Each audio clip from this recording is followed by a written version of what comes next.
Genius Zirakpur के video lecture series में आपका स्वागत है। आज हम class 10 science chapter 1 chemical reaction and equation देखेंगे। इसकी एनसीईआरटी की बैक एक्सरसाइज में 20 क्वेश्चन है। हम 20 के 20 क्वेश्चन का डिटेल में सोल्यूशन देखेंगे और उनको फंडामेंटली समझने की कोशिश करेंगे। Question 1, which of the statements about the reaction below are incorrect. ध्यान देना है, इनकरेक्ट पूछ रहा है, करेक्ट नहीं पूछ रहा है। तो रिडक्शन और ऑक्सीडेशन के बारे में बात कर रहा है। जब भी किसी चीज में से हम ऑक्सीजन निकालेंगे तो वो रिड्यूस हो जाएगी, जब भी किसी चीज में ऑक्सीजन डालेंगे तो वो ऑक्सीडाइज हो जाएगी। Lead is getting reduced, lead reduce नहीं हो रहा है, ये गलत है, लेड ऑक्साइड है। लेड ऑक्साइड जो है वो रिएक्टेंट है। बी पार्ट में carbon dioxide is getting oxidised, carbon dioxide है ही नहीं रिएक्टेंट में, तो ये भी गलत है। ए और बी दोनों गलत हैं। सी और डी भी एक बार देख लेते हैं। कार्बन इज गेटिंग ऑक्सीडाइज्ड, बिल्कुल सही है, कार्बन रिएक्टेंट है और प्रोडक्ट में कार्बन डाइऑक्साइड बन रही है, तो ये ऑक्सीडेशन रिएक्शन है, ऑक्सीजन ऐड हो रहा है।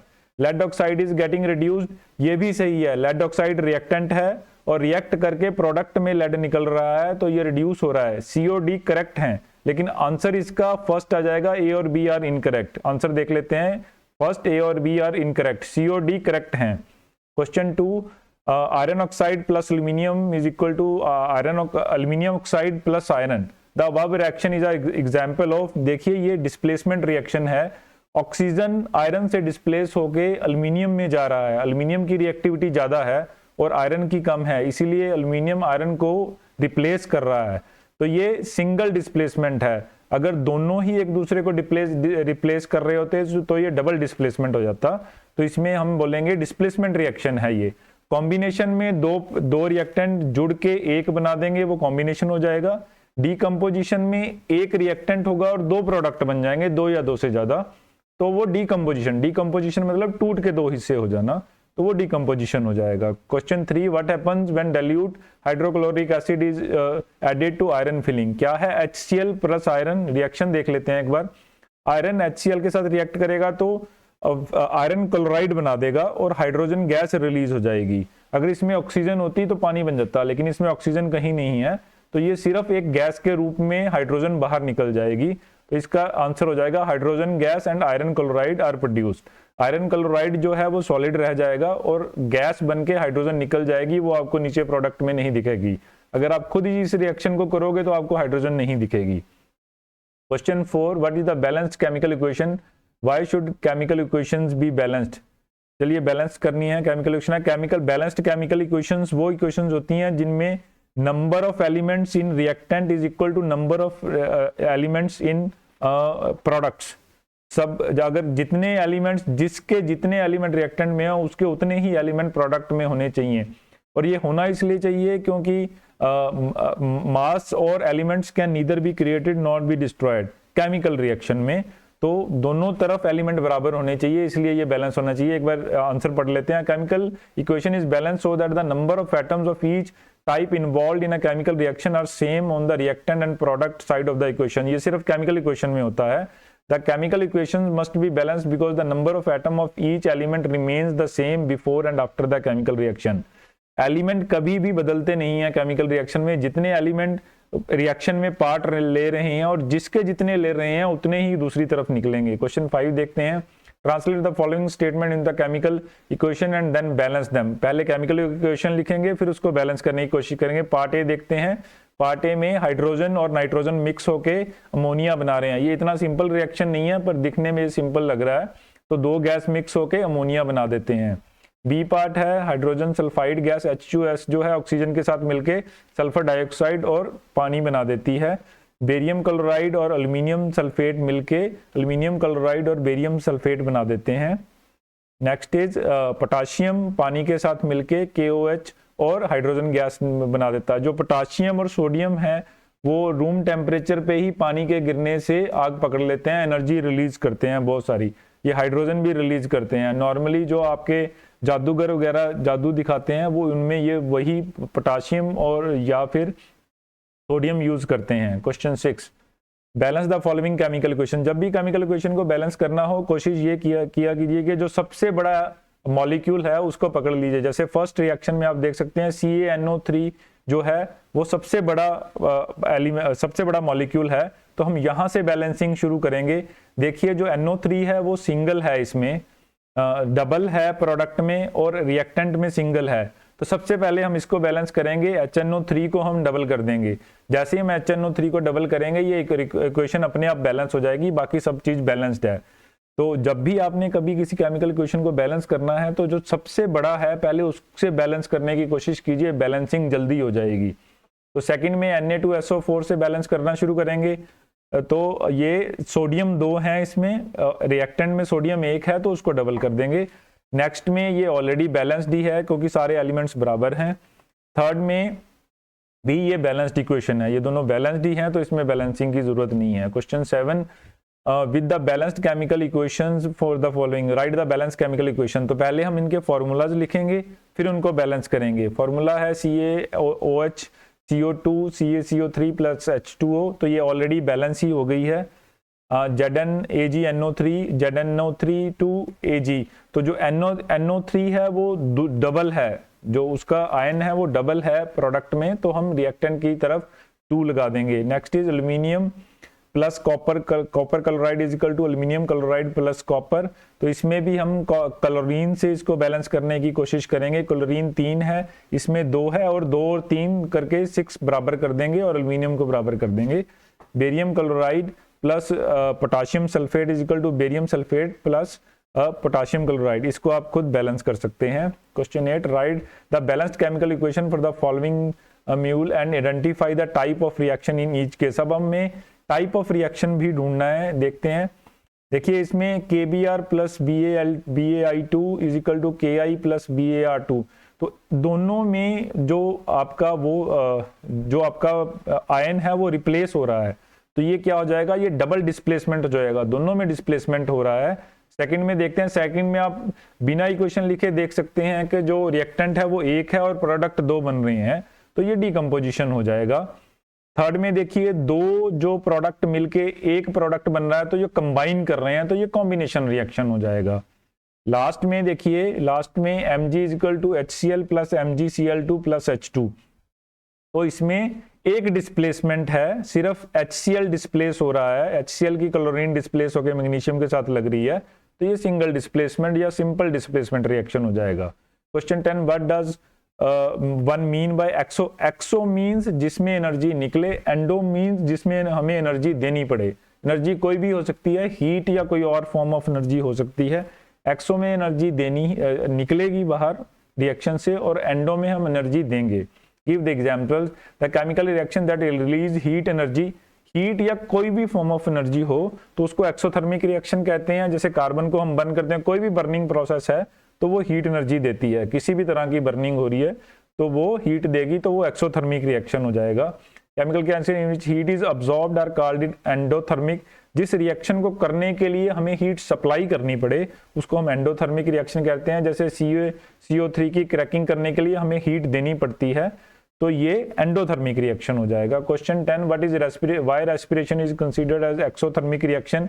क्योंकि इसमें एनर्जी निकलती है, हम ग्लूकोज का मॉलिक्यूल तोड़ के उसमें से एनर्जी निकालते हैं जो एक्चुअली प्लांट फिक्स करते हैं, तो ये एक्सोथर्मिक हो जाएगा। डिटेल में देख लेते हैं। During the digestion food is broken into the simpler substance, for example rice, potatoes, bread contain carbohydrates, these carbohydrates are broken into glucose, तो ये ग्लूकोज के फॉर्म में बनाए जाते हैं। Then this glucose combines with oxygen, मतलब glucose की burning हो रही है in the cells of our body and provide energy, तो उसको एनर्जी मिलती है। This reaction is known as respiration.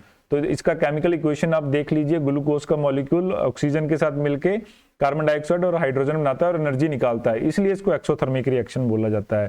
Question 11, why are decomposition reactions are called opposite to combination. तो ये ऑपोजिट टू कॉम्बिनेशन होता है क्योंकि एक मॉलिक्यूल टूट के काफी सारे बनते हैं तो डिकम्पोजिशन हो जाता है।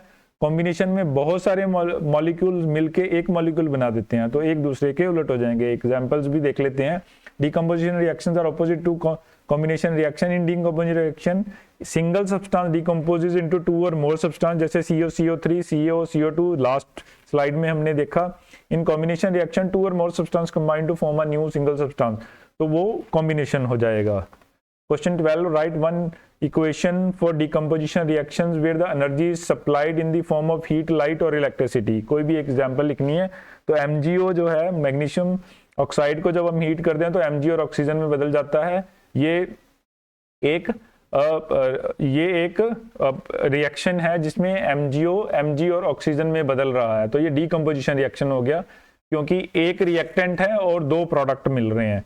सेम बाकी रिएक्शंस में भी आप देख सकते हैं, एक रिएक्टेंट है और दो प्रोडक्ट निकल रहे हैं। Question 13, what is the difference between displacement and double displacement. अगर एक ही मॉलिक्यूल्स में से कोई आयन निकल के दूसरे में जा रहा है तो वो डिस्प्लेसमेंट है।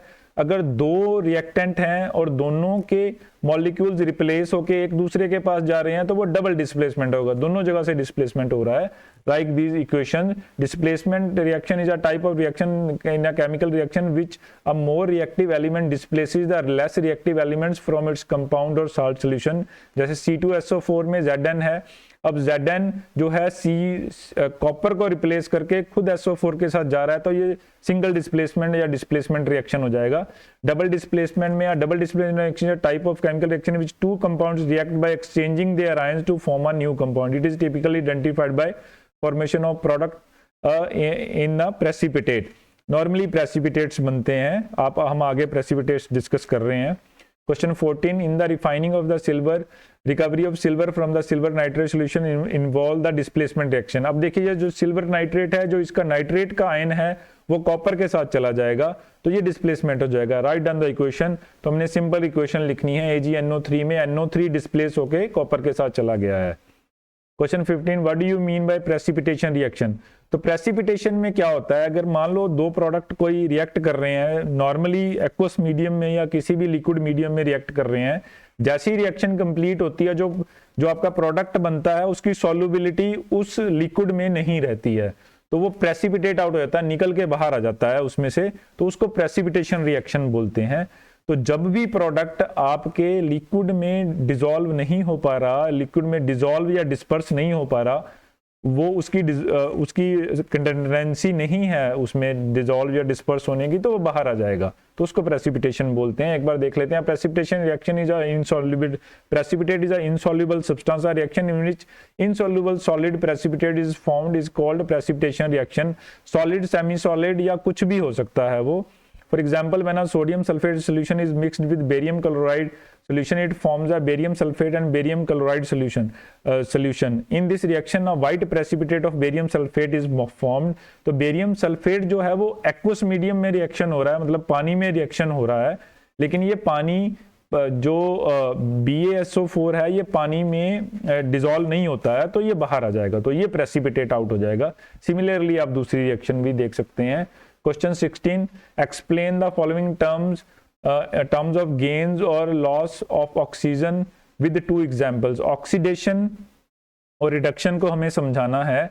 Oxidation is a process in which chemical substance changes because of addition of oxygen। जहां भी कोई चीज, किसी चीज में ऑक्सीजन ऐड हो जाएगी वो ऑक्सीडेशन हो जाएगा, जहां भी किसी चीज से ऑक्सीजन निकलेगी तो वो रिडक्शन हो जाएगा। जैसे इन दोनों रिएक्शंस में कॉपर और मैग्नीशियम का ऑक्सीडेशन हो रहा है, इस कारण से ये ऑक्सीडेशन रिएक्शन है।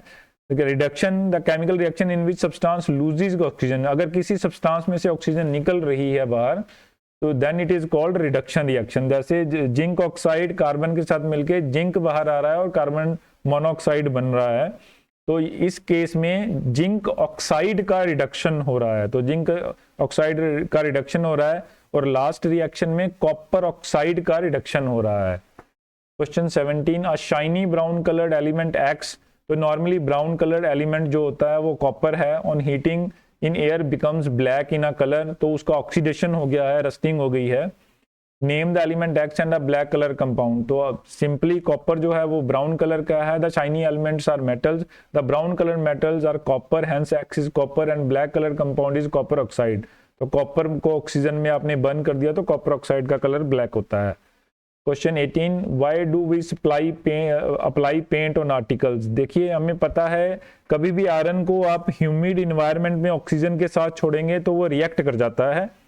जो ह्यूमिडिटी है वो रिएक्शन को प्रमोट करती है और रिएक्शन का प्रोसेस भी फास्ट कर देती है। इसीलिए कोस्टल एरियाज में रस्टिंग बड़ी आसानी से हो जाती है, क्योंकि कोस्टल एरिया में साल्टी इन्वायरमेंट भी रहता है और ह्यूमिडिटी भी ज़्यादा रहती है।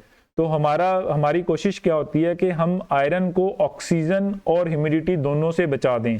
जितने भी ये पेंट होते हैं ये ऑर्गेनिक कंपाउंड्स होते हैं और ये पानी के साथ मिक्स नहीं होते, पानी में ना तो डिसॉल्व होते हैं और ये सारे के सारे हाइड्रोफोबिक होते हैं, मतलब पानी में डिजोल्व नहीं होते हैं। तो हम इनकी एक लेयर पेंट आयरन के ऊपर चढ़ा देते हैं, जिससे क्या होता है कि वो ऑक्सीजन और आपके जो पानी है, हवा में जो पानी होता है उसके कांटेक्ट में नहीं आता और रस्टिंग से बच जाता है। जितनी देर तक उसमें कोई पंक्चर नहीं रहेगा पेंट की लेयर में, तब तक ये आयरन के आर्टिकल बच जाएंगे। तो इसलिए ये अप्लाई किया जाता है। आंसर देख लेते हैं। Iron articles are coated with paint to prevent air and moisture. Air का मतलब है oxygen, moisture from coating in contact with iron, hence to protect from rusting. तो इससे रस्टिंग के लिए प्रोटेक्ट हो जाएगा। कुछ चीजें जिनको हमें बचाना होता है उनको हम नाइट्रोजन इन्वायरमेंट में भी रखते हैं कि ताकि उनमें रस्टिंग ना लग जाए। जो एक्सपेंसिव मटेरियल्स होते हैं आयरन के बने हुए, तो उनको नाइट्रोजन के इन्वायरमेंट में रख देते हैं कि उसमें ऑक्सीजन नहीं मिलेगी और मॉइस्चर भी नहीं मिलेगा, तो वो रस्टिंग से बच जाएंगे। Question 19, oil and fat containing food items are flushed with nitrogen. Same बात जो मैं पिछले बोल रहा था वही है। The main purpose of flushing nitrogen in food packets that contain oil and fat is to prevent rancidity, which occurs when the oil or fat reacts with the oxygen, letting out the unpleasant smell and taste. तो वो root out हो जाते हैं। Therefore, flushing nitrogen and unreactive surrounding is created thus by preventing rancidity. तो क्या होता है कि नाइट्रोजन स्टेबल कंपाउंड है, वो किसी के साथ रिएक्ट नहीं करता है, तो इस कारण से उसकी जो है जो डैमेज हुआ है वो खत्म, डैमेज बच जाता है। Question 20, explain the following terms with an example. एनएसिडिटी हमने पहले ही डिस्कस किया, तो कोरोजन डिस्कस कर लेते हैं। Corrosion is by definition state that it is a natural process that causes the transformation of pure metals into undesirable substance when they react with substance such as water और air. Air का मतलब oxygen है, तो इनके साथ naturally react करके वो अपने कंपाउंड बना देते हैं जिनकी स्ट्रेंथ पेरेंट मेटल की स्ट्रेंथ से कम होती है और ना ही वो उतने स्ट्रॉन्ग होते हैं, जिस कारण से जिस स्ट्रक्चर के लिए आपने उस मेटल को यूज किया है वो स्ट्रक्चर डैमेज हो जाता है। इस कारण से हमें कोरोजन से बचाना होता है। The reaction causes damage and disintegration of metal. Disintegration इसलिए हो जाता है क्योंकि वो उतना लोड लेने के लिए कैपेबल नहीं है। मान लीजिए आपका कोई आयरन का पिलर है, आपने आयरन के पिलर के ऊपर कुछ रख रखा है और वो रस्ट आउट हो गया, तो उसकी कैपेसिटी नहीं है उतना लोड लेने की और वो डिसइंटीग्रेट हो जाएगा as it is interacted with the environment and gradually spread to the entire bulk of metal। तो इसको करोजन बोला जाता है, लेकिन करोजन बहुत स्लो प्रोसेस होता है, खास करके आयरन या बाकी चीज़ों का। अब अलॉयज वगैरह आते हैं तो उसमें हम करोजन का टाइम और ज़्यादा एडवांस वो और ज़्यादा कम कर देते हैं, जिससे बहुत सालों तक करोजन नहीं होता है या बहुत कम डैमेज होता है। रेनिसिडिटी हमने डिस्कस कर लिया। In chemistry a state known as rancidity also known as rancidification is brought on by the aerial oxidation of the unsaturated fat found in food and other items that have off-putting the smells and aromas। तो उसका थोड़ा routine smell होता है। Unsaturated parts of the fatty substance can become hydroperoxide and when exposed to the sunlight, when then decomposes into ester, volatile aldehyde, ketones, alcohol and hydrocarbons, some of which have foul smell। Using some of the preventive measures, रेनिसिडिटी can also be avoided। वो हमने पीछे discuss किया है। Sunlight भी promote करती है, तो normally जो फूड जो खाने वाली आइटम्स हैं उनको सनलाइट में नहीं रखा जाता है। ये हमने class 10 science chapter 1 chemical reaction and equations के 20 क्वेश्चन कर लिए हैं। हमने हर क्वेश्चन को काफ़ी डिटेल में और काफ़ी फंडामेंटली समझाने की कोशिश की है। अगर फिर भी आपका कोई क्वेश्चन है तो आप हमें कमेंट सेक्शन में लिख सकते हैं। हम जल्दी से जल्दी कमेंट सेक्शन में आपका जवाब देने की कोशिश करेंगे। आपका वीडियो देखने के लिए बहुत बहुत धन्यवाद।